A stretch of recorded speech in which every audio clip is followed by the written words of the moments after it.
আগামীকাল অনেকেই শবে বরাত করবে, অনেকে মঙ্গলবারে করবে। এই জন্য নিসফে মিন শাবান, এই পবিত্র শ্রাবণের রাত্রিতে আপনারা কি করবেন, কি আমল করা উচিত? এই নিসফে মিন শাবান মাসের 15 তারিখ, যেটা শুরু হবে 14 তারিখ শেষ হলে, মাগরিবের নামাজের পরে,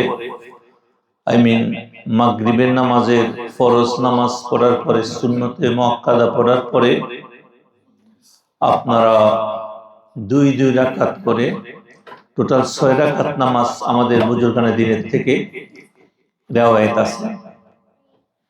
প্রথম 2 রাকাত নিয়ত করবেন আপনার লম্বা জিন্দেগির জন্য, আল্লাহ যেন ইবাদত করতে পারেন, আপনার পরিবার পরিজন তাদের জন্য দোয়া করবেন। দ্বিতীয় 2 রাকাতে যত রকমের বলা মুসিবত পেরেশানি এগুলা থেকে বাঁচার জন্য আল্লাহর কাছে এই নিয়তে দ্বিতীয় 2 রাকাত নামাজ পড়বেন। তৃতীয় 2 রাকাত এভাবে নিয়ত করবেন যে আল্লাহ ছাড়া আর কারো কাছে যেন আমি মুখাপেক্ষী না হই, একমাত্র কার কাছে মুখাপেক্ষী থাকা উচিত? আল্লাহর কাছে। এভাবে তাহলে প্রথম 2 রাকাত হলো লম্বা জিন্দেগি, সুস্থ জিন্দেগির জন্য। দ্বিতীয় 2 রাকাত হলো আযাব গজব মুসিবত থেকে বাঁচার জন্য। তৃতীয় 2 রাকাতের নিয়ত করবেন আপনার আল্লাহ পাকের কাছে একমাত্র মুখাপেক্ষী থাকার জন্য। দুনিয়া যত রকমের হাজার যত কিছু আল্লাহর কাছে চাবো, দুনিয়ার কারো কাছে চাবো না।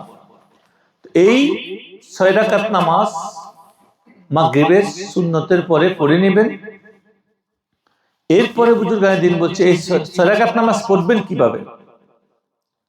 প্রথম 2 রাকাত, দ্বিতীয় 2 রাকাত, তৃতীয় 2 রাকাত একই নিয়তে পড়তে পারেন আপনি। উলামায়ে আহলে সুন্নাত ওয়াল জামাতের অনেক উলামা এটা অ্যাকসেপ্ট করছে। আহলে সুফায়ে کرام বুজুর্গানে দিন বলছেন প্রত্যেক রাকাতে নিয়ত তো করবেন ওটাই যেটা বলছি। প্রথম নিয়ত কি? লম্বা জিন্দেগির জন্য। দ্বিতীয় নিয়ত কি? আযাব গজব মুসিবত থেকে। তৃতীয় নিয়ত কি? আপনার আল্লাহর কাছে একমাত্র মুখাপেক্ষী থাকার জন্য, দুনিয়ার কারো কাছে মুখাপেক্ষী না হওয়ার জন্য। তাহলে নামাজের নিয়ম হলো 2 রাকাত করি। প্রথম রাকাতে আলহামদুর সাথে সূরা ইখলাস, কুল হুয়াল্লাহু আহাদ এটা পড়বেন 3 বার। দ্বিতীয় রাকাতে আলহামদুর সাথে সূরা ইখলাস, কুল হুয়াল্লাহু আহাদ 3 বার পড়বেন। কোন কোন বুজুর্গানে দিন বলছে 10 বার করে, কিন্তু আপনি 3 বার করে পড়বেন। নামাজ শেষে সালাম ফিরাবেন, সালাম ফিরে বসে যাবেন। প্রত্যেক 2 রাকাত পড়ে সালাম ফিরে বসে যাবেন। বসি 21 বার সূরা ইখলাস আবার পড়বেন। কয়বার? 21 বার। নামাজ শেষ করে 2 রাকাত। এরপরে যারা সম্ভব তারা সূরা ইয়াসিন একবার পড়ে নেবেন। যারা সম্ভব তারা কি করবেন? সূরা ইয়াসিন দেখি হোক যে কোনো ভাবে একবার পড়ে নেবেন। এই প্রথম 2 রাকাত শেষ, এরপরে 21 বার সূরা ইখলাস, এরপরে সূরা ইয়াসিন একবার পড়ে নেবেন। এরপরে দ্বিতীয় 2 রাকাত পড়বেন। এরপর আবার একই রকম 21 বার সূরা ইখলাস, কুল হুয়াল্লাহু আহাদ পড়বেন, সূরা ইয়াসিন একবার পড়ে নেবেন। তৃতীয় 2 রাকাত শেষ, আবার সূরা ইখলাস 21 বার, এরপরে আবার আপনি সূরা ইয়াসিন একবার পড়ে নেবেন। তো এটা বরকত কি? উলামায়ে کرام বলছেন সূরা ইখলাস, কুল হুয়াল্লাহু আহাদ 3 বার পড়লে 1 খতম কোরআন শরীফের সওয়াব পাওয়া যায়। এরকম আপনি যখন 2 রাকাত নামাজ তো পড়বেনই, 21 বার পড়লে 7 খতম কোরআন শরীফের সওয়াব পাওয়া যায়। আর সূরা ইয়াসিন যদি কেউ পড়ে, উলামায়ে কেরামের মতে সূরা ইয়াসিন একবার পড়লে 10 খতম কোরআন শরীফের সওয়াবও সাব্যস্ত আছে উলামায়ে কেরামের মতে। রাসূল সাল্লাল্লাহু আলাইহি ওয়াসাল্লাম তো জন্য 10 এর সাথে কত 17 বার, প্রতি 2 রাকাতে 17 বার। এরকম 3 বার পড়লে কত 51 খতম কোরআন শরীফ সওয়াব আপনি মাগরিবের নামাজ পড়ি রাতটা শুরু করলেন।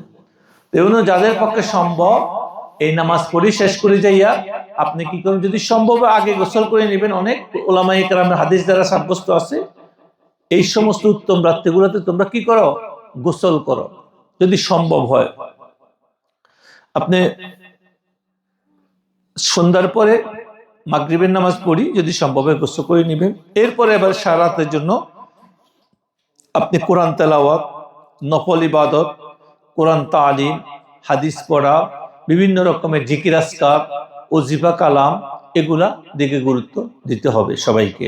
সারা রাত তাহাজ্জুদ মিস করা যাবে না এই রাত্রিতে যারা চান, কারণ এই রাত্রির ইবাদত সম্পর্কে হাদিস দ্বারা একদম প্রমাণিত। আমরা গত সপ্তাহে হাদিসগুলা প্রমাণ করছি। অনেক উলামায়ে কেরাম বর্তমান সময়ে তারা বলে, আপনারা শবে বরাত বলেন কেন? শবে বরাত নামে কোনো কিছু সাব্যস্ত নাই হাদিসের মধ্যে। তো আপনাদেরকে, আপনারা যারা লাইভে শুনতেছেন তার বলবো, শবে বরাত এটা পার্সি শব্দ। কি শব্দ? যেরকম নামাজ, এটা কিন্তু আরবি শব্দ নয়। তো লাইলাতুল মুবারাকা কোরআনের মধ্যে আছে। কোন উলামায়ে কেরাম বলছেন এই লাইলাতুল মুবারাকা বলতে শবে বরাতকে, কোন উলামা বলছেন না এটা শবে কদরকে বলছে। আমরা সবার মতকেই অ্যাকসেপ্ট করি, কিন্তু একটা হাদিস আছে হযরত আলী কারামাল্লাহু ওয়াজহু থেকে, আম্মা জানা, এই হাদিসের মধ্যে আসছে যে ওই রাতে আল্লাহ পাক ডাকতে থাকেন বান্দাদেরকে, আরে বলতে থাকেন যে তোমরা কে আসো আমার কাছে ক্ষমা চাও, আমি ক্ষমা করে দিব। তোমরা কে আসো আমার কাছে চাও, যা কিছু চাও তোমাদের ভাগ্য পরিবর্তন করে দেব, তোমরা যা চাও। তো এটাকে ভাগ্য রজনীয় বলে। কি বলে? ভাগ্য রজনী, হাদিসের দ্বারা। তো ওই রাত, ওই ভাগ্য রজনীটাকেই এইখানে বলা হয়েছে। এই রাত্রিতে যখন আল্লাহ বলতেছে তোমরা আমার কাছে চাও, আমি তোমাদের পরিবর্তন করব, তো ওই পরিবর্তনটা আনেও যদি আপনি হাদিসের লোগো মিলান, তাইলে এটাকে কি বলা হয়? ওই রাত্রিকে সবে মানে পার্সি, মানে ভাগ্য, সব মানে কি? ভাগ্য। তো ভাগ্যকে পরিবর্তন করার জন্য হাদিস দ্বারা সাব্যস্ত হইলে, তো এটাকে এই জন্য উলামায়ে আহলে সুন্নাত ওয়াল জামাত যুগে যুগে এটা হয়ে আসছে। তা আজকের কথা নয়। আজকে কিছু কিছু ভাইয়েরা তারা এই সমস্ত ইবাদতকে মানে অ্যাঙ্কার করতে চেষ্টা করতেছে, এই জন্য যে তারা আসলে ফেমাস হওয়ার জন্য, বিউ ব্যবসার জন্য, সমাজকে বিভ্রান্ত করার জন্য। আল্লাহ তাদেরকে হেদায়েত দান করুক, আমরা কারো এগেইনস্ট নয়। কিন্তু একটা প্রচলিত সুন্নত আমল, মুস্তাহাব আমল, প্রচলিত আমল, যে আমলটা মানুষ পাইয়া উপকৃত হচ্ছে। মানুষ কি হইতেছে? মানুষ দুনিয়াতে এই রাত্রিগুলা খুব গুনাহ মাপের রাত, হাদিস দ্বারা সাব্যস্ত, তারাও স্বীকার করে। কিন্তু সামান্য একটা কথা, আমরা যদি কই ভাই নামাজ বলতে কোরআনে কোনো কথা নাই, তাহলে ঠিক আছে কথাটা। নামাজ শব্দটা আসলে কোরআনে নেই। আছে কি? আছে সলা আছে কোরআনের মধ্যে। কি আছে? সলা আছে। তো ওনার কথা মানে নিলাম আর কি ভাই, শবে বরাত বলতে হাদিস কোরআনে কোনো কিছু নাই। তো ভাই এরকম তো অনেক কিছু আছে যেটা নামাজ বলতে কোনো কথা কোরআনে নাই, এরকম অনেক কিছু নাই, অন্য ওয়ার্ড আছে। বুঝতে হবে পৃথিবী। আজকে আমরা ইংল্যান্ডে থাকি, এখানে আমরা যারা ইংল্যান্ডে থাকি, বাংলাদেশে কি কয়? ফানি কয়, উর্দু ভাষা কয়। এখানে আঞ্চলিক ভাষা আমাদের নোয়াখালীতে হানি কয়, পানিও কয় না। কথা বুঝেন না? শব্দটা কি?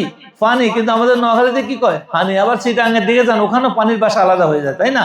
আরবি ভাষা কয় মাউন, এখন এখানে এলে কয় ওয়াটার।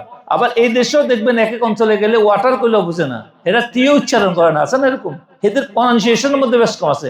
তাই বলি কি, মানুষ বুঝার জন্য যে ভাষাটা ব্যবহার করা হয় এটা বুঝতে হবে আমাদেরকে। বর্তমান মডার্ন যুগে আসে যদি এই সমস্ত কথা বলি, শবে বরাতকে অ্যাঙ্কার করা হয়, তো এটা ভুল। আপনারা সবাই আমল করবেন, আপনাদের যারা মা বোন আছে, আপনাদের যারা আত্মীয় স্বজন আছে, সবাইকে উদ্যোগ করবেন যে এই রাত্রির ইবাদত করে। সারা বছর তো আমল করবেই, কিন্তু এই রাত্রির জন্য স্পেশালি, এই সমস্ত রাত্রিগুলোর জন্য স্পেশালি ইবাদত করার জন্য। জানি না আরেকটা রাত পাবো কিনা, জানি না আরেকটা রমজান আসবে কিনা আমাদের জীবনে, জানি না আরেকটা শবে বরাত আসবে কিনা। গত শবে বরাতে আমরা একসাথে, অনেক লোকে একসাথে শবে বরাত করছে, বাংলাদেশ, পাকিস্তান, এখানে এই শবে বরাতে আর নাই। এর আগে দুনিয়া থেকে কি হয়েছে?